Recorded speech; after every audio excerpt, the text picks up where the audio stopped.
حضرت خبیب بن عرات رضی اللہ تعالیٰ عنہ کی تکلیفیں اور حضور صلی اللہ علیہ وآلہ وسلم کی 3 مبارک دعائیں۔ حضرت خبیب رضی اللہ تعالیٰ عنہ بھی انہی مبارک ہستیوں میں ہیں جنہوں نے امتحان کے لیے اپنے آپ کو پیش کیا تھا اور اللہ کے راستے میں سخت سے سخت تکلیفیں برداشت کی۔ شروع ہی میں 5-6 آدمیوں کے بعد مسلمان ہو گئے تھے، اس لیے بہت زمانے تک تکلیفیں اٹھائیں۔ لوہے کی زرہ پہنا کر ان کو دھوپ میں ڈال دیا جاتا جس سے گرمی اور تپش کی وجہ سے پسینہ نہیں رکتا تھا۔ اکثر اوقات سیدھا گرم ریت پر لٹا دیا جاتا جس کی وجہ سے کمر کا گوشت تک گل گیا تھا۔ یہ ایک عورت کے غلام تھے، اس کو خبر پہنچی کہ یہ حضور صلی اللہ علیہ وآلہ وسلم سے ملتے ہیں تو اس کی سزا میں لوہے کو گرم کر کے ان کے سر کو اس سے داغ دیتی تھی۔ حضرت عمر رضی اللہ تعالیٰ عنہ نے ایک مرتبہ عرصے کے بعد اپنے زمانہ خلافت میں حضرت خبیب رضی اللہ تعالیٰ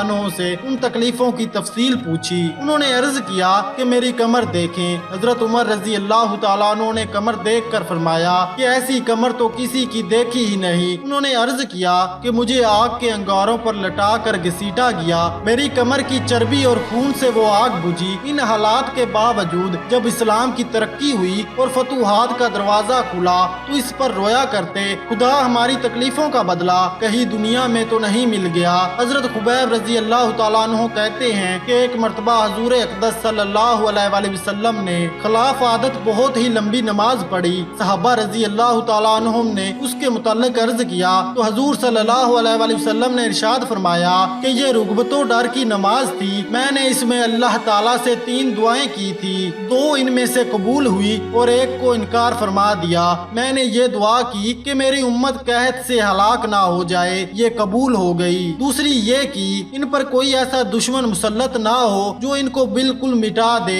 یہ بھی قبول ہو گئی۔ تیسری یہ دعا کی کہ ان میں آپس میں لڑائی جھگڑے نہ ہو، یہ بات منظور نہیں ہوئی۔ حضرت خبیب رضی اللہ تعالیٰ عنہ کا انتقال 37 سال کی عمر میں ہوا اور کوفہ میں سب سے پہلے صحابی یہی دفن ہوئے۔ ان کے انتقال کے بعد حضرت علی رضی اللہ تعالیٰ عنہ کا گزر ان کی قبر پر ہوا تو ارشاد فرمایا اللہ خبیب پر رحم فرمائے، اپنی رغبت سے مسلمان ہوا اور خوشی سے ہجرت کی اور جہاد میں زندگی گزار دی اور مصیبتیں برداشت کی۔ مبارک ہے وہ شخص جو قیامت کو یاد رکھے اور حساب و کتاب کی تیاری کرے اور گزارے کے قبل مال پر قناعت کرے اور اپنے مولا کو راضی کر لے۔ حقیقت میں اللہ کو راضی کر لینا انہی لوگوں کا حصہ تھا، ان کی زندگی کا ہر کام اللہ ہی کی رضا کے واسطے تھا۔